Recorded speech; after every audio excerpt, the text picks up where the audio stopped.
అందరికీ నమస్కారం అండి. Welcome back to my channel Chandu comedy blogs. విష్ణుమూర్తిని నారదుడు ఎందుకు శపించాడు? విష్ణుమూర్తి నారదుడిని కోతి మొహంలా ఎందుకు మార్చాడు? ఇవన్నీ వీడియోలో చెప్పుకుందాం.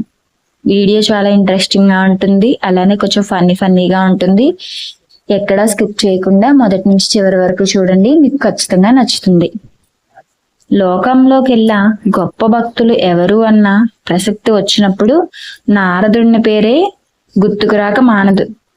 అయితే భగవంతునికి చేరువ చేయవలసిన భక్తే ఆయనలోని అహంకారాన్ని పెంచి పోషించింది, నలుగురి ముందు తలదించుకునేలా చేసింది. అది ఎలాగో ఇప్పుడు చెప్పుకున్నాం.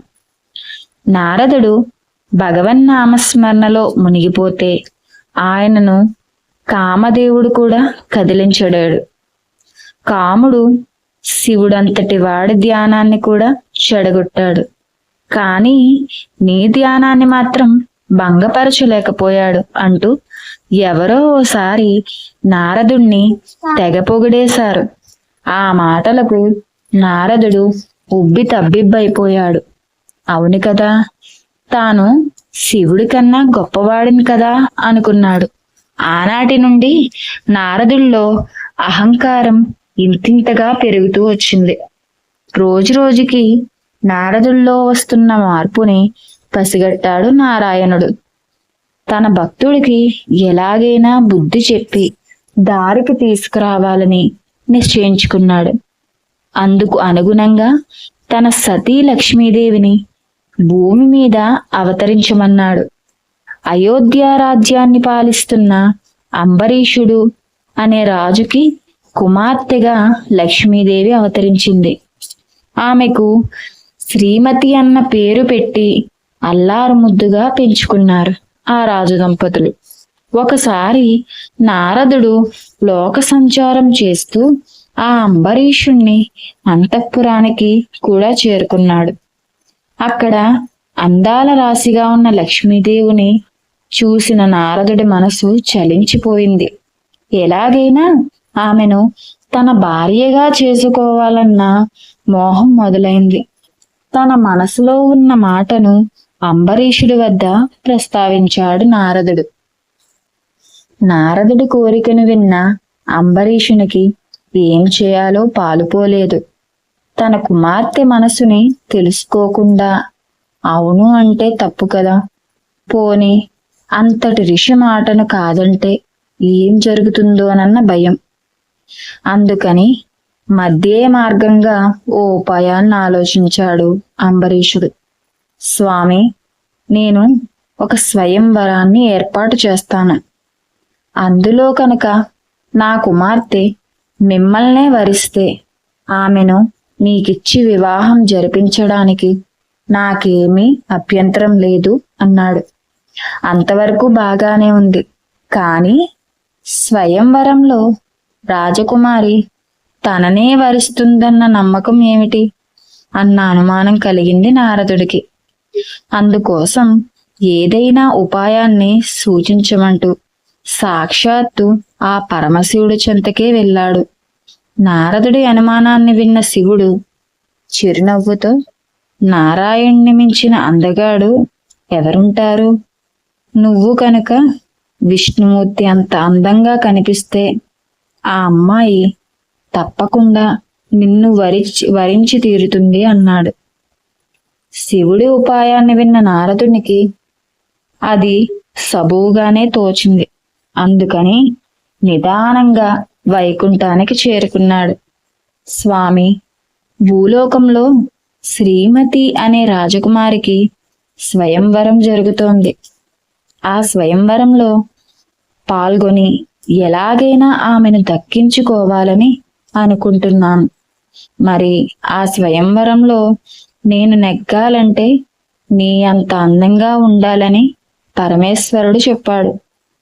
కాబట్టి ఆ రోజున ఆ రాజకుమారి నన్ను చూసినప్పుడు అచ్చం మీలాగే కనిపించేలాగా అనుగ్రహించండి స్వామి అన్నాడు. స్వామివారు చిన్న చిరునవ్వు నవ్వి ఊరుకున్నారు.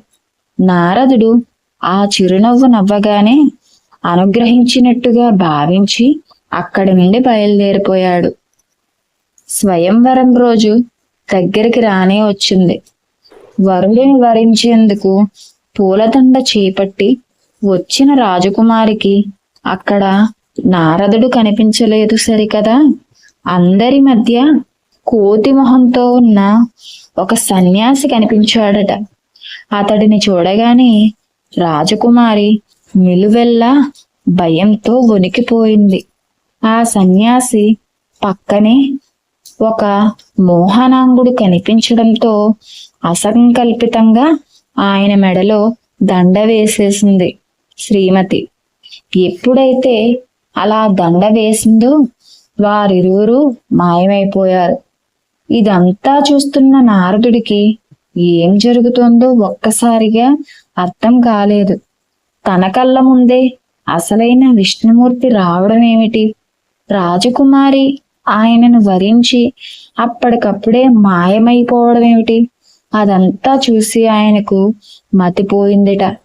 ఇంతలో ఎదురుగా ఉన్న కొలనులు తన ప్రతిబింబాన్ని చూసుకుని నారదుడికి జరిగినదంతా అర్థమైంది.